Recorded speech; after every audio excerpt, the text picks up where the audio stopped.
Jadi nih minggu kemarin baru aja keluar teaser baru soal Google Pixel 7. Google Pixel 7 yang ternyata harganya sama aja kayak 6.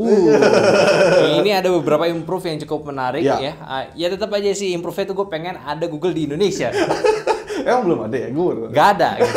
Kantor aja yang Google ya kayak Google besar ya itu keluar masuk gitu. keluar masuk ya? Iya, jadi ini kapan masuk Indo nih? Gue pengen sebenarnya buat ganti iPhone mungkin nanti. Oh, atau jadi second device kan bisa juga. Bisa juga ya, karena kan? itu menarik daripada gue mesti ngurus email. Ya kan? Jadi nih Pixel 7 ini udah mulai teaser barunya, yang mana dia menggunakan DNA yang sama dibanding Pixel 6 sebelumnya. Tapi ini ada sedikit perubahan di bagian ya kamera bumpnya, Iya, yaitu kamera bump. bentuk kameranya sekarang. Iya. Itu lebih kayak Dynamic Island. Tapi ini keren. Iya. Ini keren sih, maksudnya yang kemarin tuh bagus juga, cuman 3 biji tuh kayak agak gimana gitu. Iya, Kayak jadi terlalu- ini sekarang pun juga lebih kelihatan kokoh gitu ya. Ah. Ini kayak ini kameranya yang mana untuk Pixel 7 itu punya 2 setup kamera. Iya. Yang kabarnya sih wide sama ultra wide, dan yang Pixel Pro-nya ini ditambah kamera periscope, kamera zoom-nya. Ya kamera zoom 48 megapiksel. Yes, ini menarik banget Iya. ya. Apalagi di Pixel 7 ini ya sekalian juga menghadirkan tensor barunya yaitu seri G2. Ya G2 ini by the way ini lebih di kayaknya sih dari iklannya ya. Dia lebih optimisasi AI buat gambarnya kayaknya, fotonya. Yes. Yang mana ini juga ada beberapa fitur yang mau didatengin. Kalau nggak salah namanya itu kayak blurry movie apa ya, motion apa kayak semacam blurry-nya. Kayak kemarin kan udah ada. Cuma sekarang mungkin bakalan diperkuat lagi kali. Iya. Dimaksimalin lagi untuk fitur-fitur di bagian kameranya. Yang mana memang untuk tensor ini kan dia itu nggak mengutamakan dari sekedar pro performance saja, lebih dari tensornya ini untuk teknologi AI-nya untuk memprocessing ya Efisiensi lah. Ya, efisiensi di handphone ya, dan juga bagian kameranya. Jadi ini bakal menarik banget ya. Iya menarik banget lah. Apalagi yang gue suka dari Google Pixel semuanya adalah dia punya setup desain yang berbeda. Yes. Gitu. Jadi kalau lu mau sekedar pamer atau kayak foto di kaca gitu, itu orang-orang udah tahu itu Google. Iya, Google. enggak kayak Android lainnya, dia punya bentuk ya kamera bump yang unik gitu ya. Iya, Keren juga gitu. Dia punya unik, dan kabarnya untuk 7 ini adalah punya upgrade baru yang sebenarnya udah ada dari Android yang lain. Apa tuh? Face recognition. Oh, jadi dikembalikan lagi face recognition ya. Ya mungkin tahun kemarin sedikit blunder ya kenapa dihilangkan. Cuman ya it's okay, balik lagi bagus juga. Jadi ya menarik banget lah. Iya. Dan juga beberapa fitur lainnya yang sebenarnya sih ini bukan upgrade major untuk Pixel 7 ya. Karena yang diubah cuma di bagian tensornya sama si bagian kameranya. Dari desainnya mirip, terus juga spesifikasi layar kayaknya sih sama juga. Iya. Masih LTPO 120 Hz buat yang Pro-nya. Yang biasanya masih 90 Hz juga. Jadi ya it's okay lah untuk yang saat ini. Ya perlu ditunggu lah apa yang menarik dari tensor G2-nya. Iya. Ini lebih bisa dibilang nih, lu kalau punya 6 nih cuman lu pengen face recognition ada ya beli 7 udah gitu aja. Yes. Ini menarik banget buat kalian tunggu ya. Tapi kalau ngomongin Pixel 6 nih, Kenapa tuh? ternyata baru-baru ini sudah diadu dengan iPhone 14 Pro. Ah iya nih. Tapi bukan soal performance tentunya dong. Bukan. Jangan Ini harap- menarik banget ya. Jadi kan sebenarnya untuk soal fitur crash detection di iPhone 14 Pro ini ataupun 14 standar itu udah ada di Pixel 6. Ya udah ada. Yang mana itu adalah fitur sekedar ya nggak se-fancy iPhone, tapi dia ada buat crash detection-nya. Jadi ini dari Wall Street Journal ini dia itu mau mendedikasikan ngetes untuk ya crash detection-nya Pixel 6 dan juga si iPhone 14 ini. Iya, dan di situ tuh tesnya emang kayak orang diadu sama mobil kosong aja gitu. Yes. Dimana hasilnya ini cukup mind blowing menurut gua. Yes. Karena ternyata yang di mobil kosong itu dinyalain juga tuh yang crash detection-nya, sama yang satunya lagi yang nabrak ada orangnya gitu. Yang nyala tuh cuman yang nggak ada orangnya doang. Nah, ini sebenarnya menjadi perdebatan. Ini menarik banget. Kalau kita bahas dulu dari segi yang pengemudinya, yang ada orang nabrakin mobil itu bekerja banget untuk si iPhone 14 Pro-nya. Oh iya. Karena dia udah menggunakan smartwatch-nya Ultra di tangannya, dan handphonenya pun ditaruh di mobilnya, itu langsung pas ditabrak, pertama kali ditabrak itu langsung detect. Iya. Ya mungkin ada delay kabarnya kayak 5 detik doang. Ya, menunggu delay tiba-tiba langsung ada notifikasi buat call emergency. Iya. Ini menarik banget. Tapi sayangnya yang Pro lagi Pixel, dia itu belum muncul. Oh iya, belum muncul dengan alasan tidak connect ke Google Play. Ya, dan ini pun CarePlay. munculnya. CarePlay. CarePlay ya. Iya, CarePlay. Dan munculnya itu setelah ya tabrakan keduanya, pengetesan kedua si Pixel 6-nya ini baru muncul crash detection. Iya, sebenarnya yang agak aneh ya, kenapa lu harus konekin CarePlay gitu dulu gitu. Iya. Sebenarnya kan kalau kita lihat lagi CarPlay itu nggak bakal available di semua mobil kan. Iya. Apalagi di sini kan. Mobil Jepang kan nggak ada, kecuali lu pakai custom HUD lagi buat head unitnya gitu ya. Jadi ya menurut gua sih gitu. Tapi ini bisa diapresiasi lah. Berarti artinya kan gue sempet nanya nih sama lu juga. Kalau nggak salah, berarti kalau jatuh aja nyala nggak tuh crash detection-nya? Ternyata emang ada kayak situasi tertentu dan dijadikan mesin learning atau AI lah gitu lah ya. untuk bikin suatu kesimpulan ini lagi kecelakaan gitu. Nah, itu juga ini adalah salah satu menariknya di teknologi zaman sekarang gitu. Iya. Nggak cuma sekedar lo kayak banting handphone itu bakal jadi crash detection, enggak. Memang itu kayak salah satu algoritma dari beberapa machine learning yang ada gitu ya. Ya mungkin apalagi lebih bagusnya kalau dari handphonenya di mobil dan juga kita pakai smartwatch-nya itu bisa memperkuat kalau kita sedang ya kecelakaan gitu. Ini menarik banget. Nah, kalau kita bahas lagi dari sisi yang mobil yang stationary, mobil yang diem aja dan ditabrak oleh pengemudi, ini uniknya itu kedua handphone itu tidak mendeteksi ada crash detection. Iya ya, kenapa ya? Nah, ini juga menjadi perdebatan, apalagi dari Apple-nya sendiri yang baru aja menggembor-gemborkan ya crash detection. Ini gimana nih, mobil yang diem aja kita taruh handphone tidak ada deteksi kalau ditabrak gitu. Nah, sebenarnya agak jadi perdebatan plus minus gitu ya. Yang mana kalau buat gue sendiri ini adalah fitur yang harusnya diimprove lagi gitu. Karena memang kalau untuk crash detection itu nggak semuanya kecelakaan itu pas lagi di jalan. Iya. Pas kita lagi di mobil kalau ketabrak bisa aja. Pas kita keluar baru jalan itu bisa tabrak bisa aja gitu ya.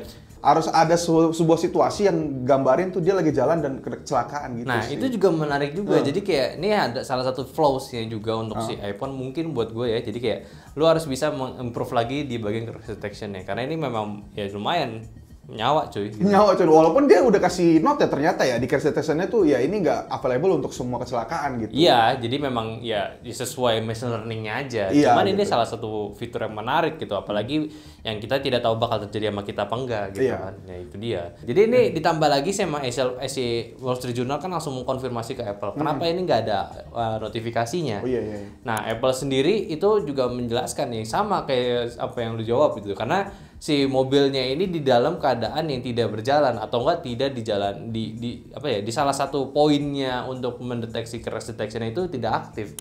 Kayak tadi GPS itu belum di posisi yang memang kita lagi mengendara. Nah, itu dia. Sebenarnya oke dia memberikan klarifikasi kayak gitu. Cuman tetap aja itu salah satu poin penting kalau ya semua orang nggak cuma bisa tabrakan nggak pas lagi di jalan. Gitu. Iya. Jadi mungkin akan harus ada peningkatan dari Apple-nya lagi lah gitu ya. Yes. Dan kali ini gue nggak setuju kalau untuk crash detection itu seperti itu, harus diimprove lagi. Ayo dong, inovasi dong. Nah, jadi apa yang menariknya tadi? Tadi kepotong sedikit ya. Iya. Itu hal yang menarik lagi. Iya. Cuman tuh kita udah boring lah bahas-bahas HP lah. Kali ini kita masuk ke hardware. Wah. Karena ini rumor-rumornya kemarin-kemarin kita baca kan Intel Arc mungkin akan di-cancel. Tapi ternyata tiba-tiba muncul dengan hasil yang sangat magnifico. Yes. Jadi Intel Arc ini baru aja yang meng-announce secara kuat ya untuk lini A770 sama A750. Yang mana nih lini menengahnya untuk GPU Intel yang terbaru. Ini menarik banget tuh karena kalau lu lihat status sih kayak hasil benchmarknya. Oh ya. Dia emang nggak jauh-jauh beda dengan 3060. Nah, itu dia. Itu yang menariknya memang tidak kayak gue suka banget karena memang ini sepantar sama 3060 ya. Jadi performanya yang 770 lebih sedikit, yang 750 di bawah sedikit. Iya. Emang kayak ya udah nih, dia itu mengepung si 3060. 3060. Dan Intel pun juga pintar gitu ya. Dia itu tujuannya dengan adanya Intel Arc ini, dia tuh pengen ngebuat semua harddisk GPU itu kembali normal, kembali ke standarnya lagi yang di awal ini ya. Si orang itu ngomong tuh pengen dibikin kayak kita nggak mau kayak GPU itu kayak sesuatu yang gimana mau jadi standar pengguna lah gitu ya. Nah itu dia, itu salah satunya karena si Intel Arc 770 aja itu rilis pertamanya itu dengan MSRP-nya di $329. Itu murah. Itu untuk setara 3060 menurut gue sih murah banget ya. Maksudnya nggak jauh dari 3060 tapi nggak lebih mahal dari 3060. Dan juga yang 750-nya, mana itu 750-nya? 750-nya itu di harga $289 aja. Iya. Ini murah banget ya. Ya kalau nggak salah yang A380-nya itu di berapa ya? Di 120 ya? 120-an. 120. Ini nambah sedikit, nambah 2 kali lipat, lu dapat di 750 untuk setara 30. Walaupun A320 A380 itu banyak kritik ya kalau nggak salah. Yes. Karena kan ya namanya juga baru juga iya, ya. baru juga jadi ya. wajar lah. Dibales oleh Intel dengan A750 dan 770. Dilihat dari ininya juga nih, apa price to performance-nya. Yang tuh. mana ini dari hasil benchmark ya, dan juga dibagi dengan harganya. Si Intel Arc 770 itu tuh mendapatkan 42% lebih baik dibanding 3060 dari price to performance-nya ya. Jadi ini dari setiap performance yang dikeluarkan dengan harga yang lu mesti bayar itu lebih menarik ya, lebih untung. Apalagi di 750. A750 memang sedikit lebih turun dibanding di 360 performance-nya. Tapi dia itu bisa mendapatkan price to performance yang lebih besar dibanding A770, yaitu 53% lebih. Ini mah oke banget jatuhnya dong. Iya, jadi lu beli GPU cuan tuh. Iya, cuan banget ini mah. Iya, ini menarik banget ya. Ya walaupun sekali lagi performance turun. Jadi ini suatu pilihan. Ditambah yang uniknya, kita melihat kabar juga untuk brand manufaktur laptop. Iya. Itu nggak kembali, baru mulai ikut ya pasar Intel, yaitu Acer. Acer ya. Ini unik banget dengan seri barunya apa namanya tuh? Bifrost kalau nggak salah. Bentar gue cek lagi. Nah, namanya Predator Bifrost ya. Dengan desain menurut gue sih keren ya. Dia itu ada dua bentuk kipas, satu kipas kecil dan kipas besar. Yang mungkin kipas kecilnya itu cuman buat lagi idle, dia bakal muter, menunjukkan secara normal. Dan Bifrostnya ini, pendingin gilanya ini buat ketika lagi ya intensive use-nya gitu ya. Dan gue rasa sih ini adalah langkah yang cerdas sih menurut gue di. Iya. Karena gue rasa ini tuh bakal laku. Yes. Menurut gua karena yang gue tangkap ya di sini ya 3060 itu adalah GPU yang menurut gua di atas rata-rata, cuman nggak begitu mahal. Dan tentunya mainstream punya. Mainstream banget ya, mainstream banget. Hampir semua orang beli itu dibanding yang atas ke bawahnya. Dan kayaknya Predator ngeliat close nih, FVG nggak main nih. Dia pinter masuk ke Acer ini. Pinter banget Acer, boleh lah, ayolah. Cuman sebenarnya agak bingung juga nih. Acer kan memang untuk pengalaman GPU belum banyak ya. Maksudnya untuk GPU dedicated-nya gitu. Jadi ya kita sih penasarannya gimana cara dia main dia ini, apakah dia kuat atau memang kalah sama pemain lama gitu. Karena pemain lama juga nggak sedikit, ada Asus. Banyak banget ya. Iya, ada MSI. Iya, MSI ada nggak ya? Gue lupa deh pokoknya. MSI ada, ya pokoknya yang gede-gede kan udah banyak tuh ya untuk GPU. Jadi ini apakah Acer bisa bermain ya? Kita tahu. Yang susah kan ngambil pasar mereka itu kan susah ya. Iya. Kita lihat aja caranya gimana ntar. Yes. Tapi memang kalau gue lihat dari yang balasan tweetnya si Predatornya ini cukup banyak yang antusias ya untuk si Acer ini. Ya kita tunggu aja apakah dia bakal bawa itu ke Indonesia atau tidak. Dan ngomongin masuk ke Indonesia 1.3 juga ya sebenarnya A380 juga udah masuk ke Indo ya. Oh udah? Udah, maksudnya secara non resmi lah, udah mulai ada yang jual. Kayak kemarin kan yang si Kudetek sih iya. Nah, itu jadi mungkin kalau kalian mau tes benchmark performance dari entry level, coba aja silakan beli A380, harganya lumayan murah. Lumayan murah ya. Jadi kalau lu mau rakit PC pakai A750 ya, 770 ya, coba ini Pak, kayak pemanasan dulu. Ya, coba pemanas dulu kalau lu nggak sabar gitu. Nggak sabar, kan? Ya, cukup menarik sih untuk berita-berita kayak ini, itu kayak ya bisa ini deh motivasi kita buat nabung lagi nabung gitu ya. nabung lagi, bekerja. Build PC tahun ini bisa dong. Yes. Gitu. Kita pengen sih build PC gitu. Coba kalau kalian ada ini gitu. Apalagi kalau siapa tahu ada orang Acer nonton ini. Oh iya. Kita tertarik banget tuh. Coba bisa cek ya. Dari episode awal kita udah ngomongin soal Intel Arc. Ya, jadi minimal ya undang dong. Undang lah. Share-share lah ya kan. Iya, kita kan pengen rakit PC lagi. Iya, gitu loh. Seperti itu. Tolong ya. Rakit PC.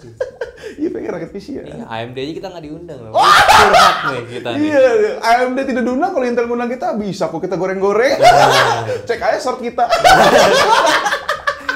Tinggal cek mau kayak gimana. Iya, mau kayak gimana, mau yang agak slow, agak mid atau yang ekstrim bisa. Oh,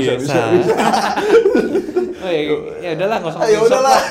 Kalau kalian juga liatin short kita tuh memang lagi banyak toxic ya. Kita aja toxic. Komentarnya lebih toxic kita. Tapi lucu. Lucu, tapi kita anggap jokes aja karena kita pengennya sebuah drama itu drama yang have fun dan memberikan edukasi secara tidak langsung gitu ya. Dan dimana kita tuh nggak punya kayak keikatan untuk brandnya itu loh. Jadi ya kalau bagus ya bagus, jelek ya udah. Kita pure pendapat kita aja, kalau itu bagus kita bakal bagusin gitu. Jelek kita di Apple aja gua nggak suka kalau misalnya crash detection seperti itu fiturnya. Iya kan? Kayak gitu. Jadi ya. Dan ya udah seperti itu. Jangan lupa juga untuk nonton Bego di Teknologi di setiap Selasa siang. Bersama gua Aldi dan sebelah gua ada Gary dan juga kameramannya ada si Aldira. Jadi ya udah sampai jumpa di Bego Teknologi minggu depan. Bye bye.